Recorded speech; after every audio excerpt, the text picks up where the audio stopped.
ఓం శాంతి. March 7వ తారీఖు 2025 ప్రాతఃమురళి. ఓం శాంతి. బాబ్దాదా మధువనము. ఈరోజు మధుర మహావాక్యాలు బాబా చెప్తున్నారు. మధురమైన పిల్లలు, ఇది అనాది అవినాశి తయారు చేయబడిన డ్రామా. ఇందులో ఏ దృశ్యమైతే గతించిపోయిందో అది మళ్ళీ కల్పము తర్వాతనే రిపీట్ అవుతుంది. అందుకే సదా నిశ్చింతగా ఉండండి. ప్రశ్న: ఈ ప్రపంచము తన తమో ప్రధాన స్థితికి చేరుకుంది. దానికి గుర్తులు ఏమిటి? జవాబు: రోజురోజుకు ఉపద్రవాలు జరుగుతూ ఉంటాయి. ఎంతగా గొడవలు కొట్లాటలు జరుగుతున్నాయి. దొంగలు ఏ విధంగా మనుషులను కొట్టి దోచుకొని వెళ్ళిపోతున్నారు. అకాల వర్షాలు కురుస్తూ ఉంటాయి. ఎంత నష్టం జరుగుతుంది. ఇవన్నీ తమో ప్రధానతకు గుర్తులు. తమో ప్రధాన ప్రకృతి దుఃఖమిస్తూ ఉంటుంది. పిల్లలైన మీకు డ్రామా రహస్యము తెలుసు. అందుకే మీరు నథింగ్ న్యూ అని అంటారు. ఓం శాంతి. ఇప్పుడు పిల్లలైన మీపై జ్ఞానవర్షము కురుస్తూ ఉంది. మీరు సంగమయుగము వారు. మిగిలిన మనుషులందరూ కలియుగము వారు. ఈ సమయంలో ప్రపంచంలో అనేక మతాంతరాలు, అభిప్రాయాలు మరియు ఆలోచనలు ఉన్నాయి. పిల్లలైన మీది ఒకే మతము. ఆ ఒక్క మతము భగవంతునిదే లభిస్తుంది. వారు భక్తి మార్గములో జపతపాదులు, తీర్థయాత్రలు మొదలైనవేవైతే చేస్తూ ఉంటారో అవన్నీ భగవంతుణ్ణి కలుసుకునేందుకు మార్గాలని భావిస్తారు. భక్తి తర్వాతనే భగవంతుడు లభిస్తారని అంటారు. కానీ అసలు భక్తి ఎప్పుడు ప్రారంభమవుతుంది మరియు అది ఎప్పటి వరకు నడుస్తుంది అన్నది వారికి తెలియదు. భక్తి ద్వారా భగవంతుడు లభిస్తారని కేవలం అంటారు అంతే. అందుకే అనేక రకాల భక్తిని చేస్తూ ఉంటారు. మేము పరంపరగా భక్తి చేస్తూ వచ్చాము. కావున ఏదో ఒకరోజు భగవంతుడు తప్పకుండా లభిస్తారు. ఏదో ఒక రూపంలో భగవంతుడు లభిస్తారని వారు స్వయం భావిస్తారు. మరి వారు వచ్చి ఏం చేస్తారు? తప్పకుండా సద్గతిని ఇస్తారు. ఎందుకంటే వారు ఉన్నదే సర్వుల సద్గతిదాత. భగవంతుడు ఎవరు, వారెప్పుడు వస్తారు, ఇది కూడా ఎవ్వరికీ తెలీదు. మహిమను రకరకాలుగా చేస్తూ ఉంటారు. భగవంతుడు పతిత పావనుడు, జ్ఞానసాగరుడని అంటారు. జ్ఞానము ద్వారానే సద్గతి లభిస్తుంది. భగవంతుడు నిరాకారుడని కూడా వారికి తెలుసు. ఆత్మ అయిన మనము కూడా నిరాకారియే. ఆ తర్వాత శరీరము తీసుకుంటాము. ఆత్మలమైన మనము కూడా తండ్రితో పాటుగా పరంధామ నివాసులము. మనము ఇక్కడి వాసులము కాము. వాస్తవానికి వారు ఎక్కడి నివాసులనేది కూడా యథార్థంగా తెలియజేయరు. కొందరు మేము స్వర్గములోకి వెళ్ళిపోతామని భావిస్తారు. ఇప్పుడు నేరుగా స్వర్గములోకైతే ఎవరూ వెళ్ళేది లేదు. కొందరేమో జ్యోతిలో కలిసిపోతుందని అంటారు. ఇది కూడా తప్పే. అలా అంటూ ఆత్మను వినాశీగా చేసేశారు. మోక్షము కూడా లభించదు. ఈ సృష్టి నాటకము తయారై సిద్ధంగా ఉన్నది. అదే ఇప్పుడు జరుగుతుంది. ఇప్పుడు కొత్తగా ఏమీ తయారయ్యేది లేదని అంటారు. ఈ చక్రము తిరుగుతూ ఉంటుంది. చరిత్ర, భూగోళము రిపీట్ అవుతుంది. కానీ చక్రము ఎలా తిరుగుతుంది ఇది ఎవ్వరికీ తెలీదు. చక్రము గురించి తెలీదు, ఈశ్వరుని గురించి తెలీదు. భక్తి మార్గములో ఎంతగా భ్రమిస్తూ ఉంటారు. భగవంతుడు ఎవరనేది మీకు తెలుసు. భగవంతుణ్ణి తండ్రి అని కూడా అంటారు. కావున బుద్ధిలోకి రావాలి కదా. లౌకిక తండ్రి కూడా ఉన్నారు. అయినా మనము ఆ తండ్రిని భగవంతుణ్ణి స్మృతి చేస్తాము. కావున ఇద్దరు తండ్రులు అయినట్లు. లౌకిక తండ్రి, పారలౌకిక తండ్రి. ఆ పారలౌకిక తండ్రిని కలుసుకునేందుకు ఎంతో భక్తి చేస్తారు. వారు పరలోకములో ఉంటారు. నిరాకారి ప్రపంచము కూడా తప్పకుండా ఉంది. మనుషులు ఏదైతే చేస్తారో అదంతా భక్తి మార్గమని మీకు బాగా తెలుసు. రావణ రాజ్యములో అంతా భక్తే జరుగుతూ వచ్చింది. జ్ఞానమనేది ఉండదు. భక్తి ద్వారా ఎప్పుడూ సద్గతి లభించదు. సద్గతిని ఇచ్చే తండ్రిని స్మృతి చేస్తూ ఉన్నట్లయితే తప్పకుండా వారు ఎప్పుడో అప్పుడు వచ్చి సద్గతిని ఇస్తారు. ఇది పూర్తిగా తమోప్రధాన ప్రపంచమని మీకు తెలుసు. సతోప్రధానంగా ఉండేవారు ఇప్పుడు తమోప్రధానంగా ఉన్నారు. ఎన్ని ఉపద్రవాలు జరుగుతూ ఉంటాయి. చాలా గొడవలు, కొట్లాటలు జరుగుతూ ఉన్నాయి. దొంగలు కూడా దోచుకుంటూ ఉంటారు. దొంగలు ఎంతగా కొట్టి ధనాన్ని దోచుకొని తీసుకువెళ్ళిపోతారు.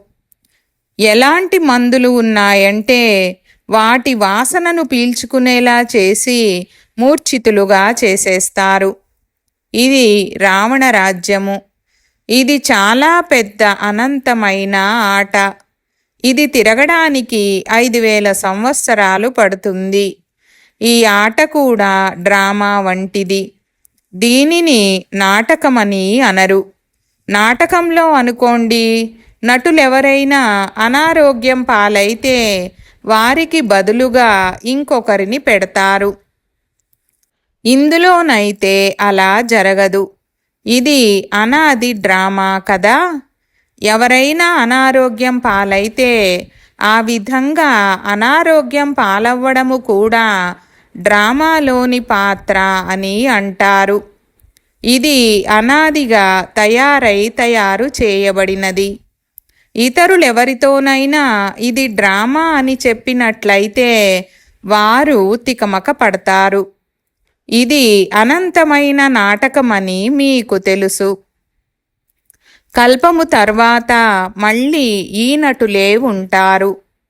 ఏ విధంగా ఇప్పుడు వర్షం పడడం మొదలైనవి జరుగుతాయో అలాగే కల్పము తర్వాత మళ్ళీ ఈ విధంగానే జరుగుతుంది. మళ్ళీ ఈ ఉపద్రవాలే జరుగుతాయి. పిల్లలైన మీకు తెలుసు, జ్ఞానవర్షమైతే అందరిపైన కురవదు. కానీ ఈ శబ్దము అందరి చెవుల వరకు తప్పకుండా చేరుకుంటుంది. జ్ఞానసాగరుడైన భగవంతుడు వచ్చారు అని. మీకు ముఖ్యమైనది యోగము. జ్ఞానాన్ని కూడా మీరు వింటారు. ఆ స్థూలమైన వర్షమైతే మొత్తం ప్రపంచమంతటిపైన కురుస్తూ ఉంటుంది. మీ యోగముతో స్థిరమైన శాంతి ఏర్పడుతుంది. స్వర్గస్థాపన చేయడానికి భగవంతుడు వచ్చారని మీరు అందరికీ వినిపిస్తారు. కానీ తమను తాము భగవంతునిగా భావించేవారు కూడా అనేక మంది ఉన్నారు. కావున మీ మాటను ఎవరు నమ్ముతారు? అందుకే తండ్రి అర్థం చేయిస్తారు, కోట్లలో ఏ ఒక్కరో వెలువడతారు అని. భగవంతుడైన తండ్రి వచ్చారని మీలో కూడా నెంబరు వారుగా తెలుసు. తండ్రి నుండైతే వారసత్వాన్ని తీసుకోవాలి కదా. తండ్రిని ఎలా స్మృతి చేయాలనేది కూడా అర్థం చేయించారు. స్వయాన్ని ఆత్మగా భావించండి. మనుషులైతే దేహాభిమానులుగా అయిపోయారు. తండ్రి అంటారు, ఎప్పుడైతే మనుష్యాత్మలందరూ పతితులుగా అయిపోతారో ఆ సమయంలోనే నేను వస్తాను. మీరు ఎంత తమోప్రధానంగా అయిపోయారు. ఇప్పుడు నేను మిమ్మల్ని సతోప్రధానంగా తయారు చేయడానికి వచ్చాను. కల్పపూర్వము కూడా నేను మీకు ఈ విధంగా అర్థం చేయించాను. మీరు తమోప్రధానము నుండి సతోప్రధానంగా ఎలా అవుతారు? కేవలం నన్ను ఒక్కడినే స్మృతి చేయండి. నేను మీకు నా పరిచయాన్ని మరియు రచన యొక్క పరిచయాన్ని ఇవ్వడానికి వచ్చాను. రావణ రాజ్యములో ఆ తండ్రిని అందరూ స్మృతి చేస్తూనే ఉంటారు. ఆత్మ తన తండ్రిని స్మృతి చేస్తుంది. తండ్రి ఉన్నదే అశరీరి. వారు బిందువు కదా. వారికి పేరు పెట్టడం జరిగింది. మిమ్మల్ని శాలిగ్రామాలని అంటారు మరియు తండ్రిని శివుడని అంటారు. పిల్లలైన మీకు శారీరకానికి పేర్లు పెట్టడం జరుగుతుంది. తండ్రి ఉన్నదే పరమ ఆత్మ. వారు శరీరాన్ని తీసుకునేది లేదు. వారు ఇతనిలోకి ప్రవేశించారు. ఇది బ్రహ్మ తనువు. ఇతడిని శివుడని అనరు. ఆత్మ అనే పేరైతే మీకు ఎలాగూ ఉంది. ఆ తర్వాత మీరు శరీరంలోకి వస్తారు. ఆ పరమ ఆత్మ ఆత్మలందరి పిత. కావున అందరికీ ఇద్దరు తండ్రులు ఉన్నట్లు. ఒకరు నిరాకారి, ఒకరు సాకారి. వీరినేమో అలౌకికమైన అద్భుతమైన తండ్రి అని అంటారు. ఎంతమంది పిల్లలున్నారు? ప్రజాపిత బ్రహ్మకుమార కుమారీలు ఎంతో ఎక్కువ మంది ఉన్నారు. ఇదేమిటి? అసలు ఇది ఎలాంటి ధర్మం అనేది మనుషులకు అర్థం కాదు. వారిది అర్థం చేసుకోలేరు. ఈ కుమార కుమారి అనే పదాలు ప్రవృత్తి మార్గానికి చెందినవని మీకు తెలుసు కదా. తల్లి, తండ్రి, కుమారి మరియు కుమార్. భక్తి మార్గంలో మీరు నీవే తల్లివి, తండ్రివి అని తలుచుకుంటారు. ఇప్పుడు మీకు మాతాపిత లభించారు. వారు మిమ్మల్ని దత్తత తీసుకున్నారు. సత్యయుగంలో దత్తత తీసుకోవడం జరగదు. అక్కడ దత్తత అనే పదమే లేదు. ఇక్కడైతే ఆ పదము ఉంటుంది. వారు హద్దులోని తండ్రి, వీరు అనంతమైన తండ్రి. ఇది అనంతమైన దత్తత. ఈ రహస్యము చాలా గుహ్యమైనది, అర్థం చేసుకోదగినది. మీరు ఈ విషయాలను ఎవరికీ పూర్తిగా అర్థం చేయించడం లేదు. మొట్టమొదటిసారి ఎవరైనా లోపలికి వస్తే మేము గురువుగారిని దర్శనం చేసుకునేందుకు వచ్చామని అంటే మీరు వారికి చెప్పండి, ఇది మందిరము కాదు. బోర్డు పైన ఏం రాసుందో చూడండి. బ్రహ్మకుమార కుమారీలు ఎంతోమంది ఉన్నారు. వీరంతా ప్రజాపితకు సంతానము. మీరు కూడా ప్రజలే.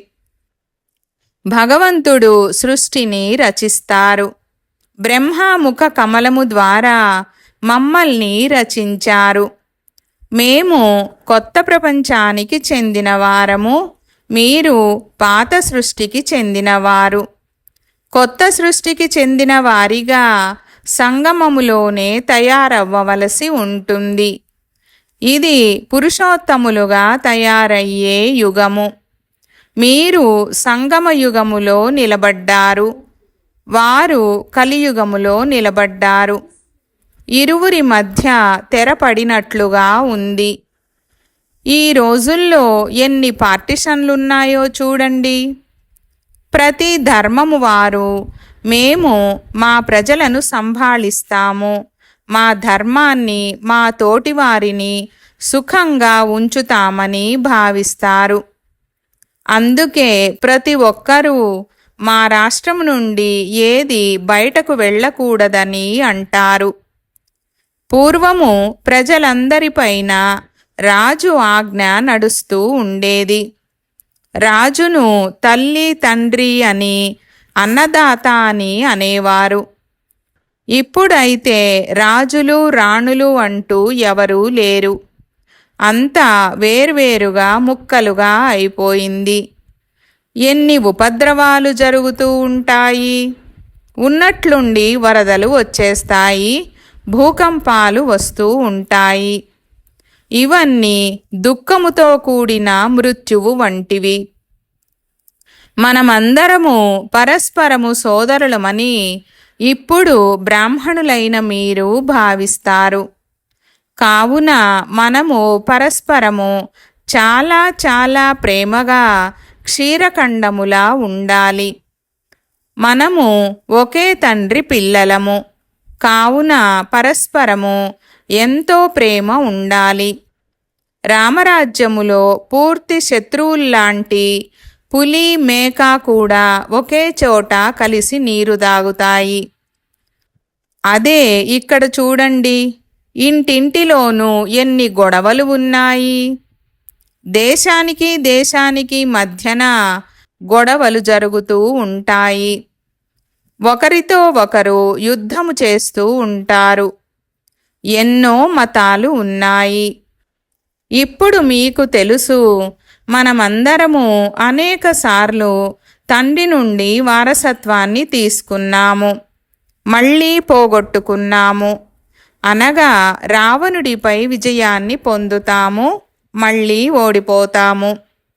ఒక్క తండ్రి శ్రీమతముపై మనము విశ్వానికి యజమానులుగా అయిపోతాము. అందుకే వారిని ఉన్నతోన్నతమైన భగవంతుడని అంటారు. సర్వుల దుఃఖహర్త, సుఖకర్త అని అంటారు. ఇప్పుడు మీకు సుఖము యొక్క మార్గాన్ని తెలియజేస్తున్నారు. పిల్లలైన మీరు పరస్పరము క్షీరఖండము వలె ఉండాలి. పాలు చక్కెర వలె కలిసిమెలిసి ఉండాలి. ప్రపంచములో అందరూ పరస్పరము ఉప్పు నీరులా ఘర్షణ కలిగి ఉన్నారు. ఒకరినొకరు హతమార్చుకోవడానికి ఆలస్యం చెయ్యరు. ఈశ్వరీయ సంతానమైన మీరు పరస్పరము క్షీరఖండము వలె ఉండాలి. ఈశ్వరీయ సంతానమైన మీరు దేవతల కంటే కూడా ఉన్నతమైన వారు. మీరు తండ్రికి ఎంత సహాయకులుగా అవుతారు. పురుషోత్తములుగా తయారు చేయడానికి సహాయకులుగా ఉన్నారు. కావున మీ హృదయంలోకి ఈ విషయం రావాలి, మేము పురుషోత్తములము. మరి మాలో ఆ దైవీ గుణాలు ఉన్నాయా? ఆసురీ గుణాలు ఉన్నట్లయితే ఆ ఆత్మ ఈ తండ్రి బిడ్డగా పిలవబడలేదు. అందుకే సద్గురువుకు నింద తీసుకొచ్చేవారు ఉన్నత స్థానాన్ని, ఉన్నత పదవిని పొందలేరని అంటారు. ఈ విషయాన్ని ఈ కలియుగి గురువులు తమకు అన్వయించుకొని మనుషులను భయపెడుతూ ఉంటారు. తండ్రి పిల్లలకు అర్థం చేయిస్తున్నారు. ఎవరైతే తండ్రి పేరును ప్రసిద్ధి చేస్తారో వారే సుపుత్రులైన పిల్లలు. వారు క్షీరఖండము వలె ఉంటారు. తండ్రి ఎల్లప్పుడూ అంటారు, క్షీరఖండము వలె ఉండండి. ఉప్పు నీరులా అయ్యి పరస్పరం కొట్లాడుకోకండి, గొడవ పడకండి. మీరిక్కడ క్షీరఖండము వలె అవ్వాలి. పరస్పరము ఎంతో ప్రేమ ఉండాలి. ఎందుకంటే మీరు ఈశ్వరీయ సంతానము కదా. ఈశ్వరుడు అత్యంత ప్రియమైనవారు. అందుకే వారిని అందరూ స్మృతి చేస్తూ ఉంటారు. మీకు పరస్పరం చాలా ప్రేమ ఉండాలి. లేదంటే తండ్రి పరువును పోగొడతారు. ఈశ్వరుని పిల్లలు పరస్పరం ఉప్పు నీరులా ఎలా ఉండగలరు? మరి అలాంటప్పుడు పదవిని ఎలా పొందగలరు? తండ్రి అర్థం చేయిస్తున్నారు, పరస్పరము క్షీరఖండము వలె ఉండండి. ఉప్పు నీరులా ఉంటే ఏమాత్రము ధారణ జరగదు. ఒకవేళ తండ్రి డైరెక్షన్లపై నడుచుకోకపోతే మరి ఉన్నత పదవిని ఎలా పొందుతారు? దేహాభిమానములోకి రావడము వల్లనే పరస్పరము కొట్లాడుకుంటారు. దేహీ అభిమానులుగా ఉన్నట్లయితే ఏ విధమైన గొడవలు ఉండవు. ఈశ్వరుడైన తండ్రి లభించారంటే మరి దైవీ గుణాలు కూడా తప్పకుండా ధారణ చెయ్యాలి. ఆత్మ తండ్రిలా తయారవ్వాలి. ఏ విధంగా తండ్రిలో పవిత్రత, సుఖము, ప్రేమ మొదలైనవన్నీ ఉన్నాయో అలాగే మీరు కూడా తయారవ్వాలి. లేకపోతే ఉన్నత పదవిని పొందలేరు. చదువుకొని తండ్రి నుండి ఉన్నతమైన వారసత్వాన్ని పొందాలి. ఎవరైతే అనేకుల కళ్యాణము చేస్తారో వారే రాజారాణులుగా అవ్వగలరు. మిగిలిన వారంతా వెళ్ళి దాసదాసీలుగా అవుతారు. ఎవరెవరు ఏ విధంగా అవుతారనేది అర్థం చేసుకోవచ్చు కదా. చదువుకుంటున్న వారు స్వయము అర్థం చేసుకోగలరు. ఈ లెక్కన నేనే బాబాకు ఎంత పేరు తీసుకురాగలను? ఈశ్వరుని పిల్లలైతే అత్యంత ప్రియమైన వారిగా ఉండాలి. వారిని ఎవరు చూసినా సంతోషించాలి. బాబాకు కూడా అటువంటి వారే మధురంగా అనిపిస్తారు. ముందుగా మీ ఇంటినైతే తీర్చిదిద్దుకోండి. ముందుగా ఇంటిని, ఆ తర్వాత ఇతరులను తీర్చిదిద్దండి. గృహస్థ వ్యవహారములో కమలపుష్ప సమానంగా పవిత్రంగా మరియు క్షీరఖండము వలె ఉండండి. మిమ్మల్ని ఎవరు చూసినా ఇలా అనాలి, ఓహో ఇక్కడైతే స్వర్గములా ఉందే. అజ్ఞాన కాలములో కూడా బాబా స్వయంగా ఇటువంటి ఇళ్లను చూశారు. 6-7 మంది వివాహము చేసుకున్న పిల్లలందరూ కలిసి ఉంటారు. అందరూ ఉదయమే లేచి భక్తి చేస్తారు. ఇంట్లో పూర్తి శాంతి ఉంటుంది. ఇక్కడ మీదైతే ఈశ్వరీయ కుటుంబము. హంస మరియు కొంగ కలిసి ఉండలేవు. మీరైతే హంస వలె అవ్వాలి. ఉప్పు నీరులా ఉంటే బాబా సంతోషించరు. అలా ఉంటే బాబా అంటారు, మీరు ఎంతగా పేరును అప్రతిష్ట పాలు చేస్తున్నారు. ఒకవేళ క్షీరఖండము వలె ఉండకపోతే స్వర్గములో ఉన్నత పదవిని పొందలేరు. ఎన్నో శిక్షలను పొందుతారు. తండ్రికి చెందిన వారిగా అయి కూడా ఒకవేళ ఉప్పు నీరులా ఉన్నట్లయితే దానికి 100 రెట్లు శిక్షలు పొందుతారు. అప్పుడు మీరు ఏ పదవిని పొందుతారనే సాక్షాత్కారాలు కూడా మీకు కలుగుతూ ఉంటాయి. అచ్చా, मीठे मीठे सिकी लधे बच्चों प्रति माता पिता बाप दादा का याद प्यार और गुड मॉर्निंग। रूहानी बाप की रूहानी बच्चों को नमस्ते। हम रूहानी बच्चों की रूहानी बाप दादा को याद प्यार, गुड मॉर्निंग और నమస్తే నమస్తే బాబా నమస్తే.